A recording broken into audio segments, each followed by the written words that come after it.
Pai do Senhor, eu me chamo Fernando Vargas. Paz do Senhor, eu me chamo Ricardo Oliveira. É um prazer estar aqui para trazer mais um conhecimento para você. Hoje trataremos do livro de Gênesis, capítulo número 3. A gente vai dar alguns argumentos, alguns comentários para que ajude no seu conhecimento. Nesses minutos que a gente vai estar aí trazendo o conhecimento do capítulo de número 3 do livro do Gênesis, a gente tem a alegria, dentro de nós temos aí a felicidade de informar a você que as informações que serão dadas durante esses minutos serão de grande importância e de grande validade na sua vida. Então eu peço que você que vai assistir o vídeo, veja até o final, para que você perceba que o conhecimento que você vai adquirir é um conhecimento que vai ser útil e de valor para a sua vida. Na aula passada a gente aprendeu o Gênesis capítulo 2, teve um assunto muito bom, né, irmão Ricardo? Com certeza. E agora a gente vai continuar aquele assunto, agora no capítulo 3. Tudo isso que vamos estar introduzindo essa informação do capítulo 3, ela tem a conexão com o capítulo 2, onde observamos também que foi criado ali a mulher para que o homem pudesse ter alguém do seu lado. Então agora vamos aprender sobre a união dos dois e o que houve dentro dessa união, dentro dessa convivência entre eles, ao ponto de trazer o capítulo de número 3 com a informação grandiosa para nós sobre, podemos assim dizer, o relacionamento de Adão e Eva e também a transgressão de Adão e Eva e também o chamado de Deus para os dois. Então preste atenção para você não perder nada, para que venha a ser tudo útil para a sua vida. Versículo de número 1. Ora, a serpente era mais astuta que todas as alimárias do campo que o Senhor Deus tinha feito. E esta disse à mulher: é assim que Deus disse, não comereis de toda árvore do jardim? E disse a mulher à serpente: do fruto das árvores do jardim comeremos, mas do fruto da árvore que está no meio do jardim, disse Deus, não comereis dele, nem nele tocareis, para que não morras. Então a serpente disse à mulher: certamente não morrereis, porque Deus sabe que no dia em que dele comerdes se abrirão os vossos olhos, e sereis como Deus, sabendo o bem e o mal. Nós vemos que a leitura realizada, do versículo 1 ao versículo de número 5, ela tem a transferência de informação nos dando a entender que Deus está trazendo ao conhecimento de Adão e de Eva sobre a questão de não se alimentar de uma determinada árvore que estava no jardim. E entendemos também que entra uma das personagens que está introduzida na história, que é a serpente, que vendo isso, ela se colocou astuta para então tentar aí a mulher a transgredir o mandamento de Deus. Nesse ponto de vista, é óbvio que a gente vai aprender que durante essa manipulação da serpente, a Eva acabou então caindo ali na conversa da serpente ao ponto de errar. Mas nós queremos pautar aqui os versículos trazendo conhecimento mais concernente ao que está escrito. Vamos lá, né, Fernando? O interessante, Fernando, do capítulo 3, versículo 1 e 2 ali, é trazer a você o conhecimento de que Deus, ele tem o prazer em se importar com tudo aquilo que é dele. Veja bem, Adão e Eva foram feitos por Deus. Adão do pó, Eva da costela, através de uma pessoa que se é chamada Deus. Então Deus tem a questão dentro de si, do seu caráter, de proteger, de cuidar, de guardar, de se importar com aquilo que ele tem em suas mãos. E nesse ponto de vista nós vemos que Deus fala para eles para não se alimentar dessa árvore que está no meio do jardim. E também nós percebemos que sempre haverá a circunstância oposta daquilo que está nos ajudando. É o que é isso, irmão Ricardo? É as questões da nossa vida que dão errado, que não se acertam, que não conseguem entrar naquilo que a gente quer alcançar. Veja bem, o versículo 1 diz: mas a serpente, mais sagaz que todos os animais selvagens que o Senhor Deus tinha feito, disse à mulher: é assim que Deus disse, não comereis de toda a árvore do jardim. Então veja que a serpente tinha a informação que Deus havia dado aos dois sobre não comer da árvore que está no meio do jardim. Veja que Deus se importa com tudo aquilo que Ele tem em suas mãos. E nesse ponto de vista do texto, nós enxergamos que a serpente, ela estava completamente posicionada no local certo para alcançar o objetivo que ela queria alcançar, que era o quê?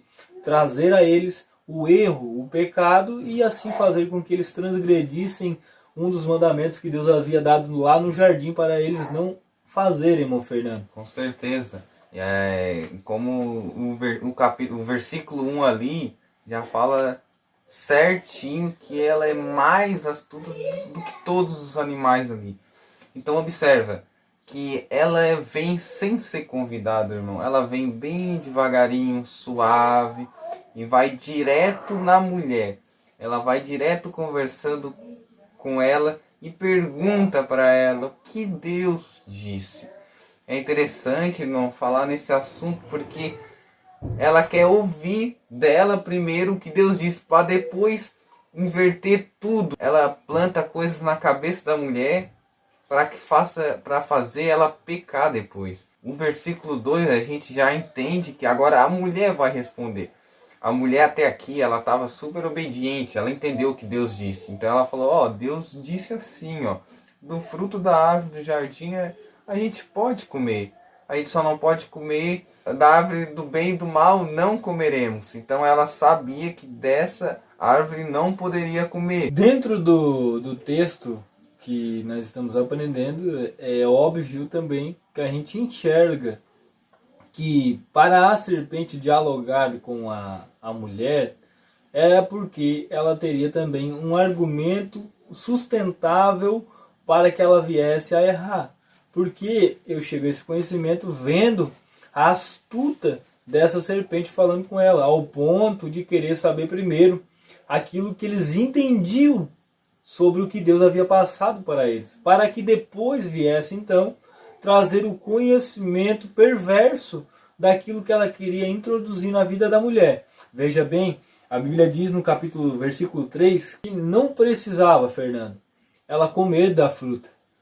Simplesmente no ato de tocar na fruta, ela já estaria no pecado, já estaria indo contra a vontade de Deus, já estaria errando. Mas a serpente, ela é tão astuta ao ponto de induzi-la a comer o fruto para demonstrar a Deus que a sua criação, ou que aquilo que ele havia criado, não era perfeito ao ponto de transgredir aquilo que Deus havia dado a eles. Então veja que o erro da Eva poderia ser dado só no simples tocar a fruta, mas ela introduziu a fruta e se alimentou dessa fruta ao ponto de perder ali a comunhão com Deus. Bonito, irmão Ricardo, é que a serpente, ela não pede para a mulher fazer isso. Ela só lança ideia.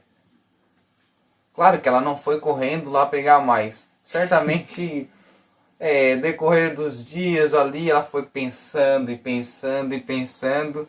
Então observa que na nossa vida também é assim. O inimigo, ele não pede para a gente fazer algo ruim, ou algo errado, ou algo que Deus não gosta. Ele simplesmente lança a ideia para que a gente fique pensativo. Será que isso vai agradar a Deus? Será que não vai? Ele falou, então pode ser, ele falou uma verdade ali, então eu vou pegar e vou fazer. Então deixa as pessoas confusas, porque se ele chegar e falar, não, come, pode comer, certamente a mulher não iria comer. Mas como ela lançou ali e falou assim, porque Deus sabe que no dia em que comer, se abrirão os vossos olhos. Então ele falou uma verdade, Deus sabe disso. Deus sabe que no dia em que comer vai abrir os olhos. Deus sabe disso. Só porque ele inverteu as coisas. Ele deixou de um modo que a mulher ficasse com desejo de comer aquele fruto para saber como é que é o bem e o mal. Pegando esse conhecimento do irmão Fernando, para mim, eu tenho também o ponto de vista de ver isso de uma forma introduzida dentro da palavra de Deus também, irmão Fernando. Pessoas, né, no nosso século, na nossa geração, usando muito a palavra de Deus de uma forma distorcida, de uma Com forma... certeza. Vamos falar dessa forma, para que você entenda. Uma mentira muitas vezes contada se torna uma verdade, né? Então, às vezes, hoje nós vivemos nesse tipo de vida, irmão Fernando. A mentira sendo contada tantas vezes, ao ponto de já virarem verdades. Então a serpente tinha essa artimanha de usar uma mentira bem contada para que se tornasse uma verdade. Ego, né, irmão? Para se alimentar aquilo que nós chamamos de ego do ser humano, a natureza humana. E o interessante, Fernando, é que ela simplesmente coloca a oposição das palavras de Deus contra a mulher, trazendo o que? A dúvida, trazendo ali o desejo, trazendo ali também a insatisfação, trazendo ali também o poder de querer ser Deus. Então a gente vê que são condições que nós vivemos hoje. Você muitas das vezes está vivendo de uma forma desagradável, você quer ter uma forma melhor, você quer alcançar algo a mais. Então a gente vê que a gente tem uma vida insatisfeita muitas das vezes ao ponto de entrarmos no jogo da serpente, que é pecar, errar, transgredir, fazer coisas erradas diante dos olhos de Deus, porque ninguém consegue se esconder dos olhos do nosso Deus. Irmão Fernando também, complementando o assunto, o verso 4 diz que então a serpente disse à mulher: é certo que não morrereis. Veja que a argumentação da serpente foi muito séria, ao ponto de dizer à mulher que ela não iria morrer depois de errar tocando ali o alimento que nós vemos ali. Então a serpente disse à mulher: é certo que não morrereis ao quê? A tocar, a comer o alimento, porque Deus deu a ordem de não tocar e nem comer o alimento. E a serpente, no oposto da sua artimanha, diz que ela não vai morrer ao fazer esse ato. E então, o irmão Fernando falou algo interessante, que é o nosso tempo. Muitas das vezes o diabo, ou o teu amigo, ou o teu vizinho, ou qualquer uma pessoa que está do teu lado, diz assim: ei, não dá nada, não vai te acontecer nada, isso não é nada, isso vai ser bom para ti, isso vai ser legal para tua alma.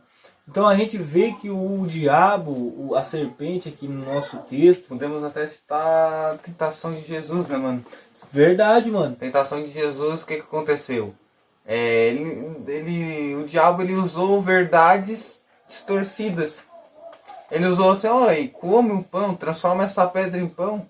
Que sabia que ele tinha poder para isso. Levou Jesus até o pináculo do templo. Lance-te daqui, que os anjos te segurarão para que nem se machuque nas pedras. Então veja que ele usou verdades bíblicas ali, só porque de um contexto totalmente diferente. É isso que ele faz, e muita gente está caindo nisso. Jesus usou as próprias palavras para repreender ele. Então veja que ele usa a própria palavra. Jesus tinha entendimento do que ele estava falando. Então não era qualquer coisa que enganava Jesus. E também pegando esse assunto do irmão Fernando sobre Cristo, nós vemos também que Cristo, no decorrer da caminhada dele, o ministério dele, nós vemos que chegou um momento, irmão Fernando, que ele estava na cruz, pendurado no madeiro. Nós vemos que o ladrão dizia para ele: desce daí. Então a gente vê que o poder do diabo é trazer a nós a confiança de realizar algo que a gente tem a condição de fazer. Porque o pecado ele não vai ser ativado, alcançado na tua vida com algo que você não tem força, que você não tem vontade, que você não consegue. O pecado é alcançado com tudo aquilo que tu consegue, que tu alcança, que tu tem poder, que tu pode fazer. Porque isso é o pecado, é aquilo que é alcançado pela minha natureza humana. Então o diabo ali na cruz falou pelo ladrão dizendo: ei, desce da cruz. Ao ponto de dizer assim: ei, tu tens poder, tu tens autoridade, tu és o Filho de Deus, tu consegue fazer isso, por que tu não faz? Então o diabo, na simbologia do texto que nós estamos introduzindo, que é a serpente, ela tem isso na sua argumentação, de colocar a tua capacitação a induzir a você a errar, Porque você não vai errar com algo que você não sabe fazer. Você vai errar com algo que você sabe fazer, só que com um conhecimento distorcido ao ponto de você, quando vê, vai estar como o filho pródigo caindo em si, vendo que deve retornar para a casa do pai. Amém. Versículo 6 em diante. E vendo a mulher que aquela árvore era boa para se comer, e agradável aos olhos, e árvore desejável para dar entendimento, tomou do seu fruto e comeu, e deu também a seu marido, e ele comeu com ela. E foram abertos os olhos de ambos, e conheceram que estavam nus, e cozeram folhas de figueira, e fizeram para si aventais. No versículo 5, irmão Fernando, chamou minha atenção aqui uma coisa interessante. Que a serpente usou duas palavras que trazem o nome de Deus. Veja bem, versículo 5. Porque Deus sabe, e mais à frente diz assim, como Deus.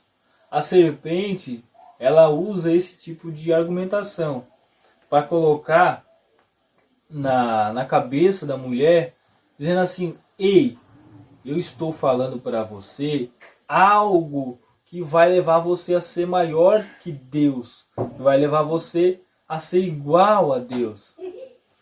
Então nós percebemos que a serpente, ela tinha esse tipo de argumentação para introduzir na mulher. Então, no versículo 5, é dessa forma que a gente consegue enxergar. Por quê? Porque se a gente for estudar a matéria de teologia de demoniologia ou angelologia, a gente vai ver que a natureza do diabo, a natureza da serpente, ela veio do céu, ao ponto de querer também ser maior que Deus e querer ser como Deus. Então a gente vê que ela queria introduzir no coração da mulher o desejo que ele tinha quando queria ser maior que Deus e como Deus, ao ponto de dizer assim, ei, o que eu quero ser, eu quero colocar em você. E isso é importantíssimo você saber, porque nos nossos dias é isso que ele tem feito nas vidas das pessoas, colocando esse desejo nas pessoas para dizer assim, tu és igual a mim, tu és parecido com mim, ao ponto de sermos chamados filhos das trevas, filhos do maligno. Então eu quero dizer esse conhecimento para você entender que o que aconteceu aqui nesse momento foi desse tipo. Ela queria colocar na mente da mulher que ela deveria ser igual à serpente ou igual ao diabo. Então aqui no versículo 6, a gente já começa a entender que o diabo colocou na cabeça da mulher começou a gerar fruto, irmão. Porque agora ela olha para a árvore e já tem desejo de comê-la do fruto. Então aqui já fala, e vendo a mulher aquela árvore que era boa para se comer, agradável aos olhos, e a árvore desejável para dar entendimento, tomou do seu fruto e comeu, e deu também a seu marido. Então aqui a gente observa que o que o diabo fez deu certo. Foi astuto e conseguiu. E a mulher foi lá e comeu e deu ainda a Adão. Esse versículo 6 é inacreditável, né? Na verdade, para mim, aos meus olhos, falando isso nesse vídeo, porque a gente vê aqui 3 palavras aqui, 3 momentos que demonstram nossos dias de hoje. Ela olhou, viu que era boa, que era agradável e que era desejável. Então a gente vê a assimilação aqui do nosso olhar. Porque se o nosso olhar começar a olhar centradamente em alguma coisa, a gente vai conseguir enxergar ali as características daquilo. Ao ponto de ser boa, ruim, ao ponto de ser desejável ou não ser desejável. Então ela começou a assimilar aquela árvore no seu pensamento, com a introdução da serpente que colocou a seta na sua vida. Então a gente vê que ela... Foi um empurrão, né? Foi somente aquele empurrãozinho que precisava para que ela sentisse esse desejo. É o que acontece muito hoje no dia a dia, né, mano? A pessoa, ela olha, pode olhar até o pecado. Ela olha aquilo. Sabe que não pode, mas olha, tem prazer naquilo. Só precisa de um empurrão. E biblicamente a gente vê também, lembra de Davi lá? Foi só um momento que ele ficou no palácio dele e ele já errou. Com Betseba, olhou, desejou, viu que era agradável, viu que era bom e acabou errando, meu Fernando. Então a gente vê que as condições do ser humano, Vendo nesse lado aqui um ser humano criado por Deus, com a perfeição, sendo ali uma pessoa vivendo num estado perfeito, eterno de Deus ali. Errar, imagina nós, que já somos pecadores desde o nascimento. Então a gente percebe, meu Fernando, que essa visão aqui do versículo 6, ela está na nossa vida, está na tua vida. Ao ponto de, se tu não tomar cuidado, você vai acabar errando de uma forma que vai te colocar num momento difícil da tua vida. E isso, como o irmão Fernando já falou, é interessante que hoje, no teu olhar, no teu desejar, no teu querer, tu já vai acabar pecando, irmão Fernando. Com certeza, mano. Isso aí é... E Jesus falou, né? Um dos mandamentos, ele acrescentou, o irmão Fernando pode até citar ali, não cobiçarás, que ele acabou ali dando a nós um dos mandamentos, dizendo assim, que antigamente era adulterar, mas agora ele falou o que, irmão Fernando, para nós? É que Jesus mesmo disse, né?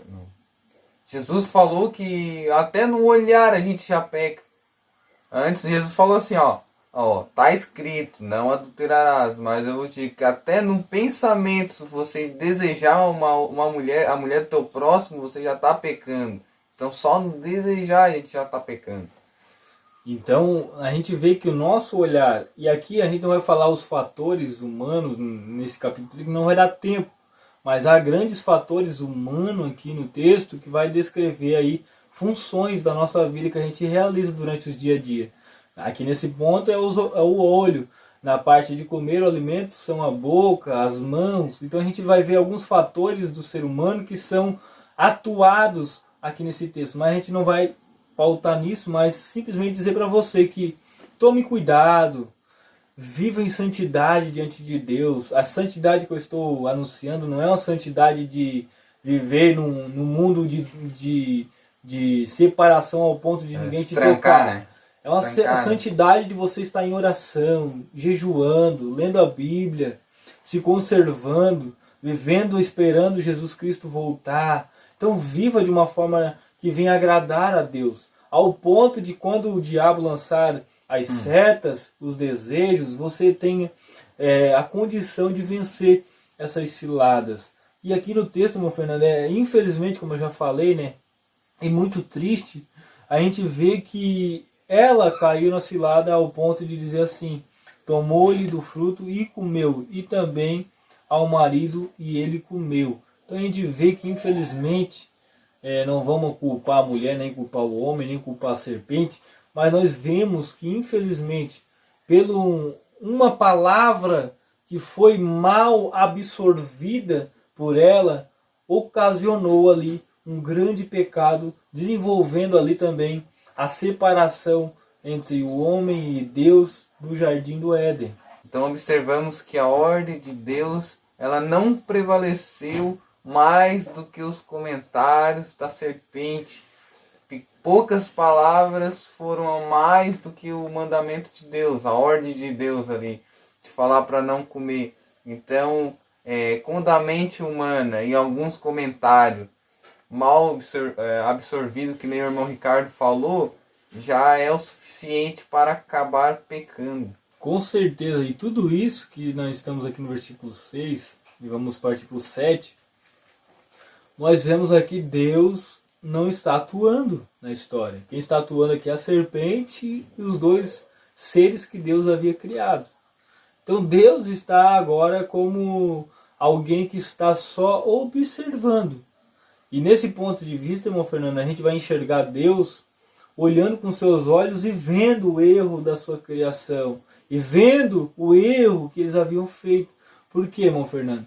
Porque Deus todos os dias ia ao jardim se encontrar com o homem. Então nós vemos aqui, Deus nesse momento não está presente. Sabe o que eu venho lhe dizer? Que o diabo, o inimigo, o adversário, muitas das vezes ele vai agir nos momentos que tu acha que Deus não está perto de você. Nos momentos que tu acha que Deus está ausente na tua vida. Mas eu quero lhe dizer, Deus ele sempre está com você. Você não deve achar que Deus está ausente, que Deus não está na tua vida. Deus sempre está com você. E você deve lembrar disso para poder vencer o diabo nas circunstâncias como essa, ao ponto de nós vermos um Deus chegando ao jardim e querendo falar com a sua criação e eles se esconderem dele. Então nós vemos nos nossos dias que Deus, ele está na tua vida, ele está te observando. Nós, pela nossa ignorância, achamos que Deus está ausente, que Deus está dormindo, que Deus não está nos vendo, ao ponto de errarmos e transgredirmos ali então a sua confiança, o seu amor, a sua condição que ele nos dá, que é a salvação, e acabamos lá então entrando no pecado. Então observa, Deus não estava ali quando a serpente falou, e Deus não estava ali também quando a Eva comeu do fruto, meu irmão. Então aqui agora a gente observa que os olhos deles foram abertos, como a serpente falou que seriam abertos os olhos, né? E agora eles reconhecem que estavam nus, e eles pegam folhas de figueira e se tapam, e fazem aventais para si. Então agora observa que aquela pureza que eles tinham lá, que foi falado no Gênesis capítulo 2, que a gente na aula passada, eles estavam nus e não se envergonhavam. O Ricardo ele deixou um comentário aquela vez que eles não sabiam nem para que servia, né?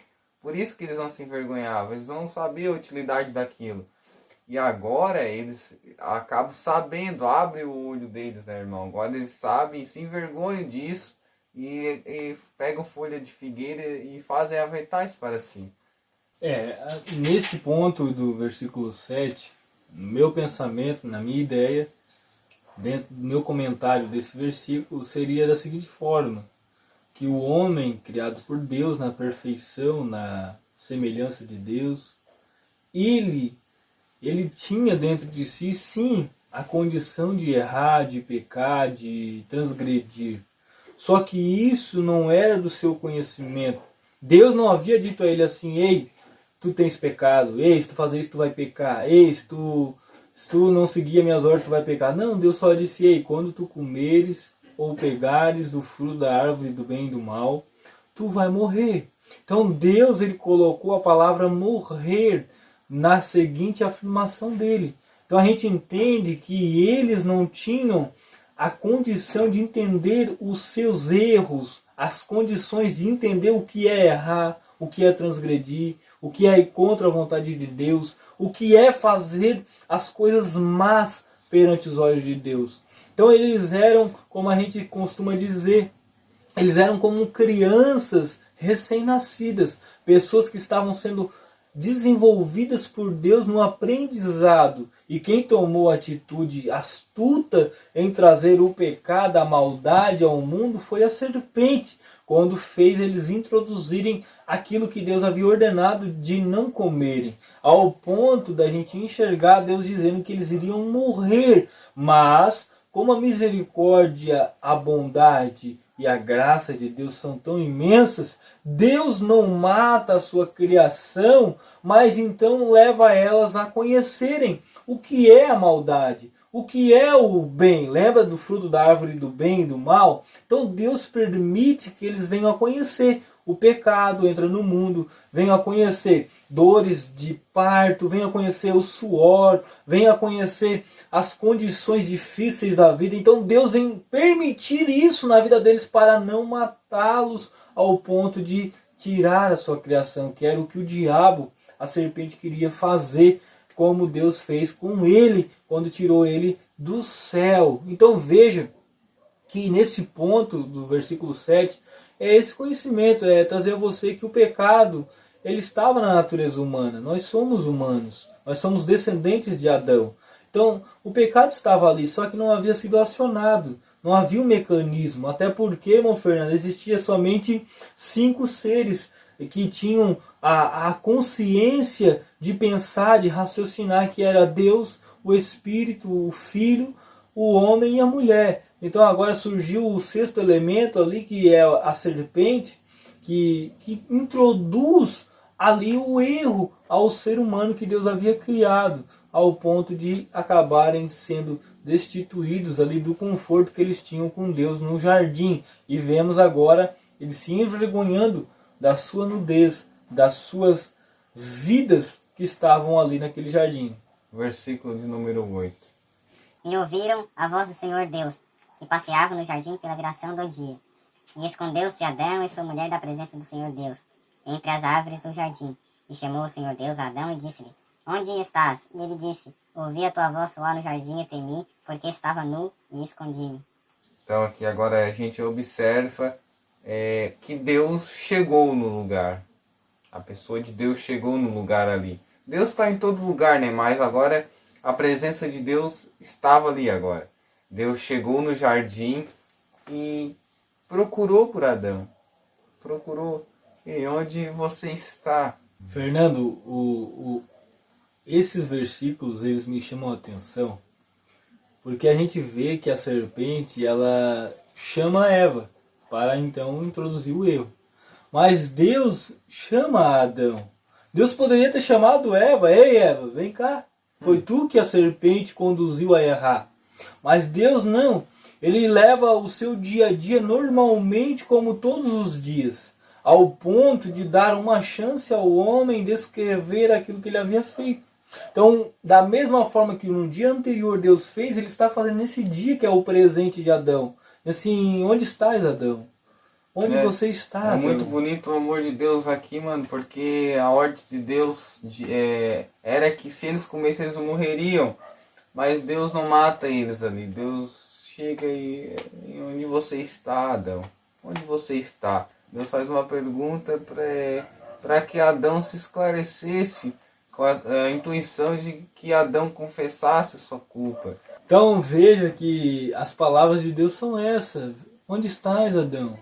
Onde você foi, Adão? Então a gente vê que Deus, ele é tão amor, o seu caráter é tão amor, que ele, ao invés de chamar a Eva, que foi o canal de introduzir o eu, ele chamou Adão, a criação que ele havia criado através do pó, dizendo assim para nós: ei, eu até sei o erro que vocês fizeram, mas eu preciso fazer aquilo que eu sei fazer melhor, que é amar, irmão Fernando, que é ter amor pelas pessoas, que é amar mesmo que essas pessoas venham a errar contra mim, irmão Fernando. Então eu vejo uma coisa muito linda aqui, que a serpente queria causar a desunião, mas Deus ele vem para trazer a união, ao ponto de demonstrar o seu amor na seguinte forma: de não matar eles, de não trazer ali o desfeio, como se diz, a palavra mais correta é trazer ali a descriação que ele havia criado, que é o homem e a mulher. Então Deus vem ao jardim para conversar com ele, trazer as informações ao homem sobre o que iria ocorrer sobre sua vida. Mas o versículo 9, irmão Fernando, diz assim: chamou o Senhor Deus ao homem e lhe perguntou: onde estás? Veja que Deus é tão maravilhoso que mesmo ele sendo onipotente, onisciente, onipresente, ele quer saber onde nós estamos. Lembra lá de Elias, que estava lá na caverna, escondido lá? O que está fazendo aí? Então a gente vê que Deus ele tem o prazer em ver nós dialogar com Ele, em ver nós falar com Ele.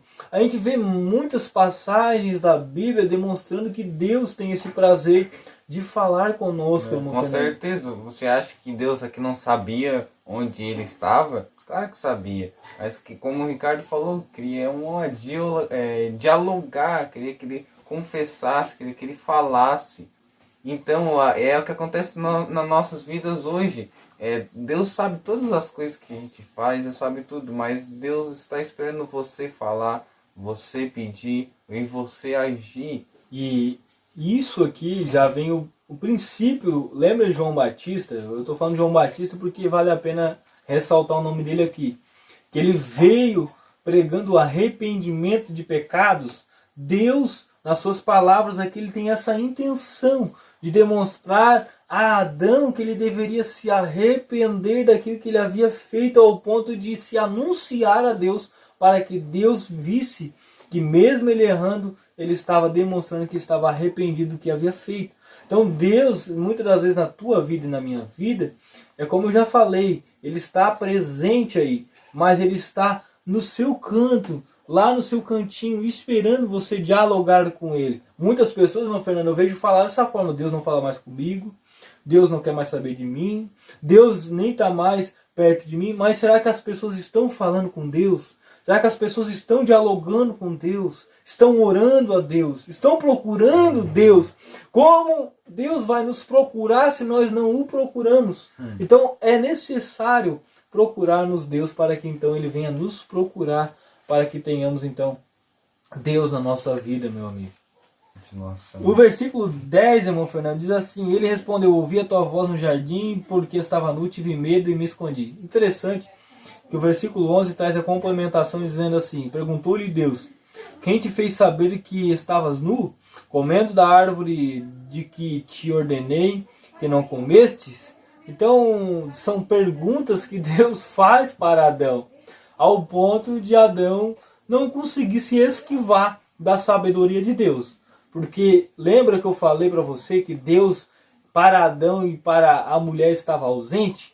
Mas Deus, ele fez as perguntas corretas sobre as questões que eles haviam errado. Então o interessante, Fernando, é que não há como se escapar da mão de Deus, do olhar de Deus. Porque Deus, ele tem a sabedoria plena de tudo que nós fazemos, de tudo que a gente está atuando aqui na Terra. Então é bonito, veja. A primeira pergunta de Deus foi: onde estás? E a segunda: quem te mostrou? Tu acha que não sabia também Deus quem foi o causador disso? Mas Deus mais uma vez quer que ele responda para ver até onde vai a capacidade de Adão, até onde vai a capacidade deles, para ver se isso foi realmente de coração, se eles tiveram o desejo mesmo de pecar ou se foi simplesmente enganados. Adão, quando foi surpreendido por Deus com essas perguntas, eu vejo, vamos imaginar essa cena, né? Deus chega até o jardim, procura Adão, Adão está escondido, e agora então Adão, por vergonha, se apresenta a Deus, e ali então Deus faz as seguintes perguntas: ei, como está, sabes que está nu? Comeste da árvore do conhecimento do bem e do mal que eu te ordenei não comer? Então a gente percebe nessa situação, vendo essa história, a gente imagina assim: Adão, e agora? O que eu vou fazer? Se eu mentir, eu vou piorar a minha situação. Se eu falar a verdade, eu consigo talvez melhorar a situação. Mas a questão é o quê? Que eu vou tirar da minha reta. E eu não vou me culpar. Eu não vou colocar o erro em mim. Eu vou colocar o erro em outra pessoa, porque aí então eu consigo me safar, eu consigo me livrar da punição que Deus vai colocar sobre mim.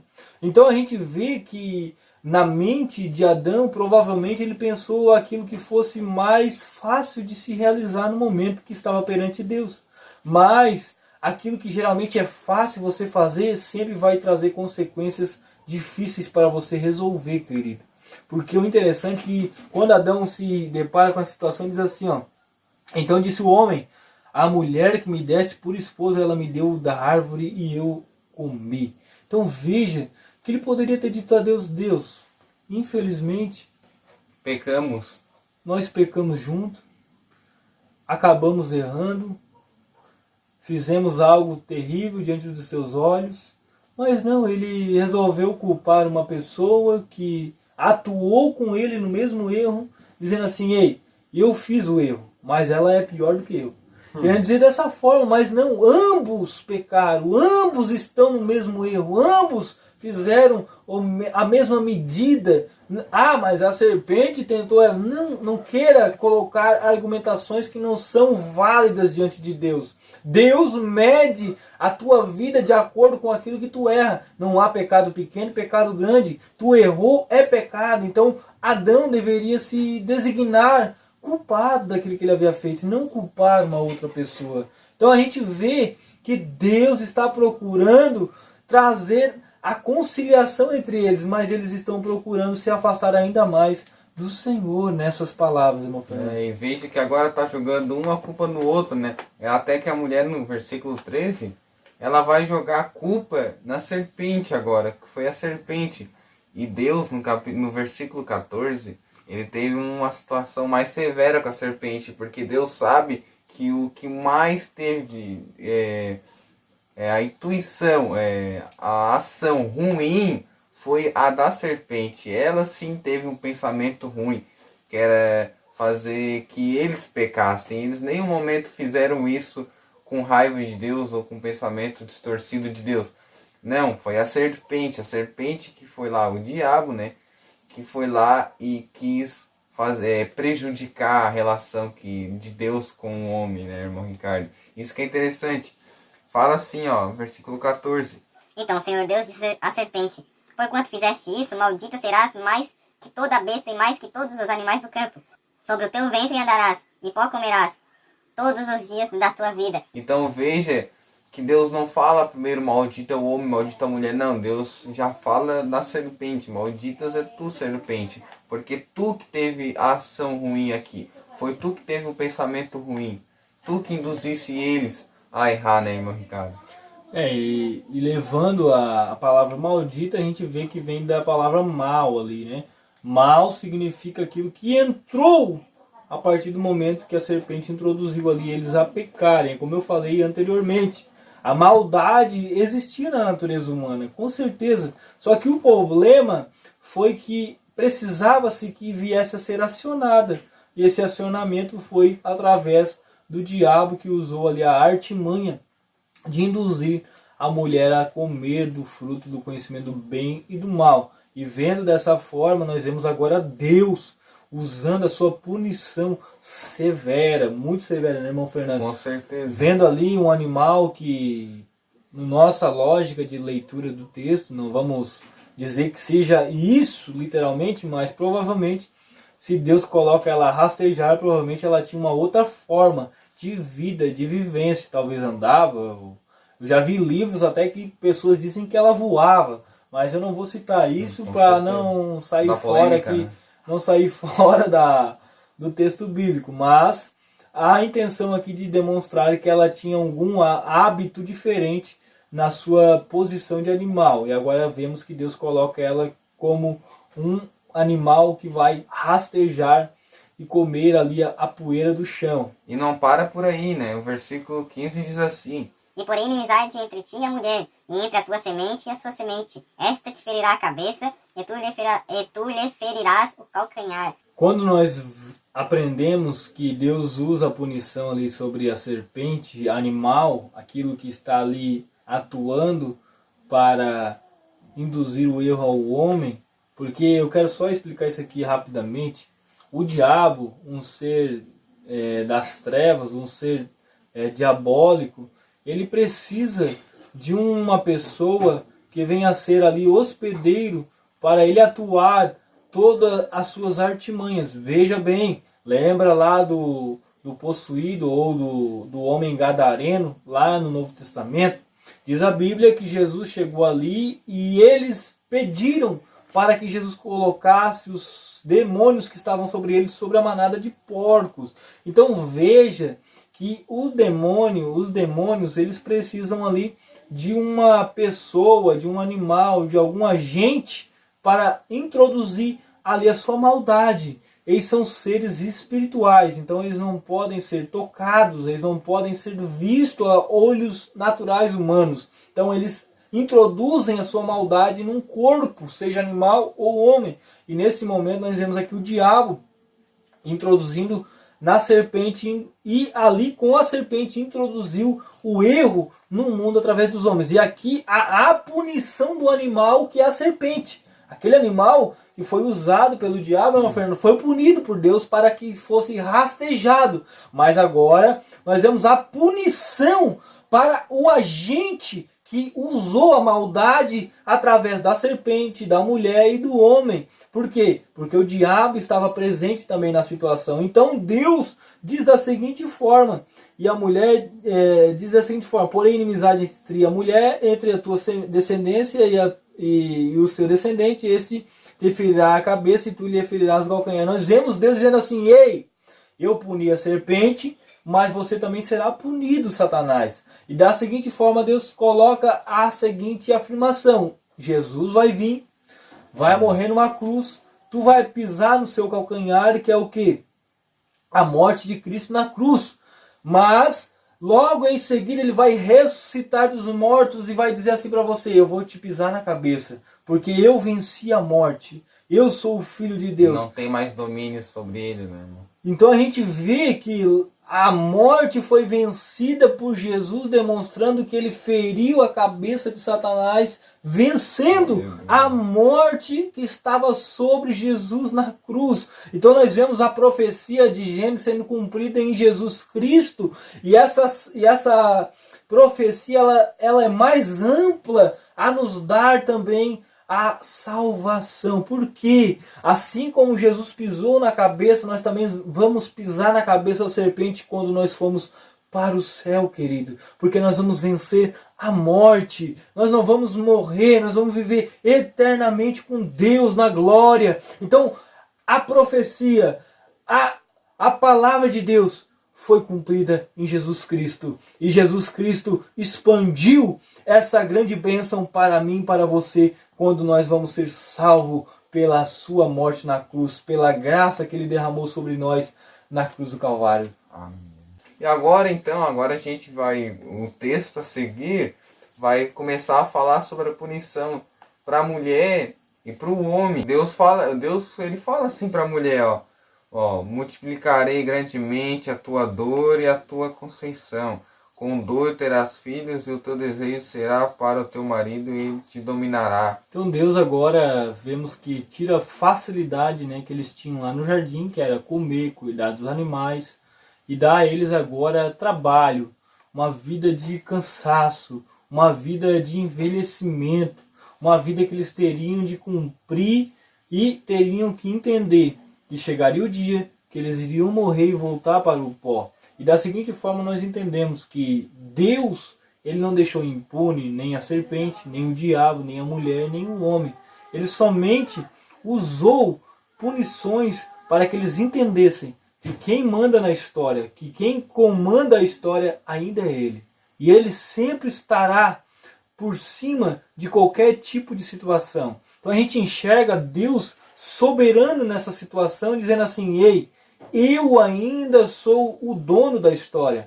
Eu ainda controlo todas as coisas. Não há ninguém que consiga ser maior que eu. Não há ninguém que consiga me manipular. Não há ninguém que consiga me enganar. Eu ainda sou Deus. E para provar que eu sou Deus, eu farei isso sobre vós. Você sentirá cansaço, você terá filhos, você será governada por homem, você lavrará a terra, você comerá alimentos, e Deus começa a dizer ordenanças ao homem. Precisará agora, né, mano? Isso. Comer alimentos, né? Porque até então eles não precisariam comer, né? Como... Observa bem o versículo 17. E Adão disse: porquanto deste ouvidos a voz de tua mulher, que comeste da árvore de que te ordenei, dizendo: não comerás dela, maldita é a terra por causa de ti. Com dor comerás dela todos os dias da tua vida. Agora ele é necessário comer para poder se alimentar, poder viver, né, irmão Ricardo? Porque até então eles não precisariam comer para poder ficar vivo, né? Com certeza, né? A gente enxerga isso claramente quando a gente vê a situação deles vivendo com Deus. É uma situação de um corpo que está sendo saciado pela presença de Deus, está sendo mantido pela glória de Deus ali naquele momento do jardim. Então eles não haviam tido a necessidade de alimentar esse corpo para a sobrevivência do corpo, mas sim, eles tinham a necessidade ali somente de desejar algo e comer daquilo. A necessidade de ver algo e comer daquilo para sentir o gosto, a sensação. Mas agora, Deus muda a história dizendo: ei, tu necessitarás comer, porque senão tu vai morrer. Tu necessitarás se alimentar, porque o teu corpo vai pedir alimento. O teu corpo vai necessitar de se alimentar, meu Fernando. E também ele vai ter que trabalhar para isso, né? Se a gente observar bem o versículo 19, agora, ó, no suor do teu rosto comerá o teu pão. Agora ele vai ter que trabalhar para poder comer e para poder viver, né, mano? Isso aqui é... Vamos só frisar um versículo aqui para não ficar comprido o vídeo, meu Fernando. O versículo 20, talvez alguns não saibam, outros saibam, né? Mas é bom trazer esse conhecimento para você. A mulher que nós vemos aqui no texto, ela não tinha nome até então, né? Nós chamamos de Eva aqui no decorrer da nossa introdução aqui, do nosso diálogo, porque é costume, né, nós chamarmos. Mas nós vemos que a mulher, ela é chamada de mulher desde de Deus formar ela da costela do homem. Ela não possuía nome específico. Adão chamava de mulher. É a minha mulher. Mulher, vem cá. Mulher, estás aonde? Mulher, o que tu fizeste? Veja que o próprio Deus falou e a mulher onde está. Então a gente vê que ela não possuía nome. Mas no versículo 20, depois que Deus destitui Adão da sua presença, nós vemos que Adão sentiu a necessidade de dar um nome à mulher ao ponto de dizer assim: ei, agora eu sei quem tu és. Agora é necessário eu ter um motivo para chamar você, que é o quê? Tu serás a mãe de todas as pessoas da terra. Nós vemos versículo 20 dizendo: e deu o homem o nome de Eva, a sua mulher, por ser a mãe de todos os seres humanos. Então há necessidade agora, irmão Fernando. Até então era chamado de mulher. Mulher, vem cá, mulher faz isso, mulher tal, tal. Mas agora nós vemos que o homem Adão diz assim: agora tu serás chamadas de Eva. Que é onde nós chegamos aí à conclusão que quando nós falamos da mulher de Adão, nós chamamos de Eva. Mas no jardim, no pleno estado com Deus, ela não tinha nome não. Ela era chamada somente de mulher. Veja que a serpente chama mulher. Deus chama mulher. Adão chama mulher. Mas a partir da desconexão com Deus, há necessidade de dar o nome a ela, que chama-se Eva, mãe de todos os seres da terra, né? No versículo 21 adiante, agora Deus se preocupa com essa situação, Deus faz túnica. No versículo 21 ali a gente observa que agora Deus faz túnica para eles, túnicas de peles de animais, né, irmão? A intenção de Deus, claramente, né, é a santidade novamente. Com certeza, porque eles não precisavam antes, né? Antes eles não se envergonhavam com isso, eles não precisavam ficar se escondendo. Agora sim, agora Deus, que muitas vezes fala, por que tem que andar todo coberto? Porque já que Deus fez, né?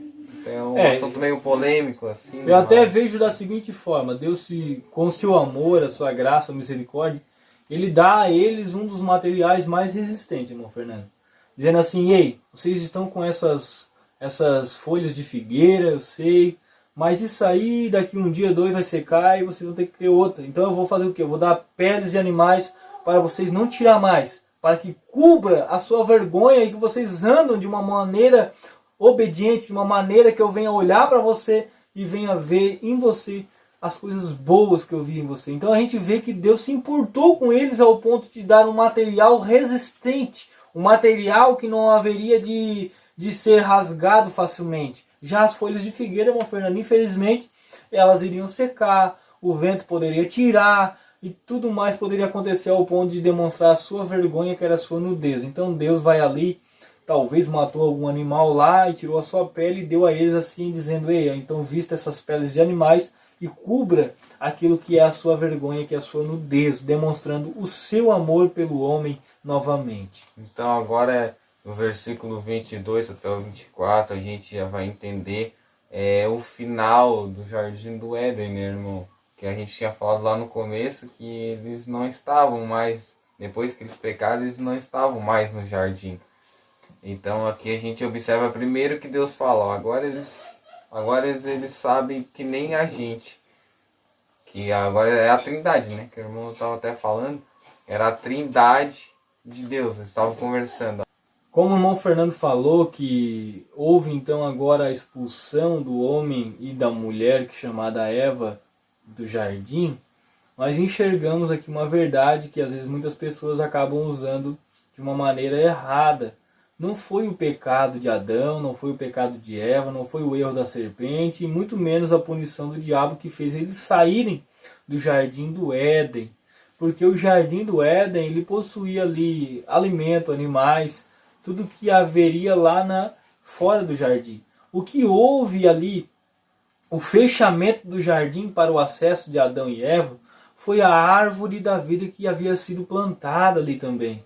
Veja bem que a árvore da vida, ela poderia trazer a Adão o estado novamente que ele tinha com Deus. E ele haveria de conhecer novamente o mesmo estado, aquele estado perfeito, aquele estado de comunhão com Deus. Então houve preocupação de Deus de tirá-los dali para que eles não viessem a comer do fruto da árvore da vida e voltassem a ter o mesmo estado. Por quê? Porque Deus, ele costuma agir dessa forma, dizendo assim: ei, se eu fiz isso com você, então agora você vai ter que passar por esse processo para que depois você venha alcançar, como nós gostamos de chamar no nosso século, a vitória. Nós entendemos então que Deus usou dessa forma. Vamos tirá-los daqui para que a árvore da vida esteja segura das mãos do homem e que eles possam então viver do seu suor, da sua lavoura, dos animais e muitas outras coisas que eles haveriam ali de realizar nas circunstâncias da vida. Só para encerrar, né, que na aula passada o irmão Ricardo tinha falado que... E havendo lançado fora o homem, pôs querubins ao oriente do jardim do Éden, e uma espada inflamada que andava ao redor para guardar o caminho da árvore da vida. Então, como o Ricardo falou, está certo. Por causa da árvore da vida que eles foram expulsos do jardim. Não, porque o jardim lá tinha muitas coisas boas, mas é a árvore da vida que era o principal. Eles poderiam voltar como era a intimidade com Deus antes. Mas como o Ricardo falou, precisariam de um processo totalmente... um processo diferente até chegar à comunhão com Deus. Onde Deus manda o seu Filho para provar, mostrar o amor dele para conosco, né, irmão Ricardo? Irmão Fernando, isso aí é muito interessante, grave isso. Eu sei que está no final do vídeo, às vezes as pessoas não veem até o final. Mas isso aqui é importante demais, irmão Fernando. Lembra Jesus quando veio? Jesus veio e disse assim: eu sou o pão da vida, eu sou a água da vida, eu sou a videira verdadeira, eu sou o bom pastor e dou a minha vida pelas ovelhas. Então a gente vê também que Jesus veio lá no Novo Testamento dizendo que ele é a água da vida, ele é o pão da vida. Dizendo assim para nós que a árvore da vida, aquilo que faz ter comunhão com Deus novamente, é através de Jesus. É através de nosso Senhor Jesus Cristo. Às vezes a gente está tão distante. E a árvore da vida, aquilo que faz você ter acesso a Deus, aquilo que faz você ter comunhão com Deus, aquele estado que Adão tinha no jardim com Deus, você não quer ter, que é Jesus Cristo, meu amigo. Jesus é tudo para a sua vida. Ele é a nossa salvação. É Jesus. Por isso que a árvore da vida lá no jardim foi retirada de lá. Porque quando Cristo viesse à terra, ele ia se fazer a vida que nós precisávamos ter para alcançar a salvação. Amém. Então a gente chegou ao fim desse vídeo. Espero que vocês tenham aprendido algo interessante, que é tudo por reino dos céus. Agora a gente estará se despedindo aqui. Assista o próximo vídeo, que vai ser o capítulo 4, que vai ser muito interessante também. Que agora vai ser os filhos de Adão e Eva. Então fique conosco para o próximo vídeo, né, irmão Ricardo? E não venha a ficar aí pensando, genealogias não tem interesse, mas tem muito interesse. E você vai ver que os aprendizados da genealogia são muito maravilhosos para a tua vida. Saber colocar certinho é um aprendizado muito grande. Então curta o nosso vídeo. Se você gostou, curta o nosso vídeo, compartilhe. Se tiver alguma dúvida, comente. Se inscreva no nosso canal. E a gente pede aí a sua ajuda aí para ver os nossos vídeos e compartilhar com as pessoas o conhecimento da palavra de Deus, que é a Bíblia Sagrada e o livro do Gênesis. Um abraço a todos, do Ricardo Oliveira e do Fernando Vargas. Que Deus abençoe em nome de Jesus. Amém.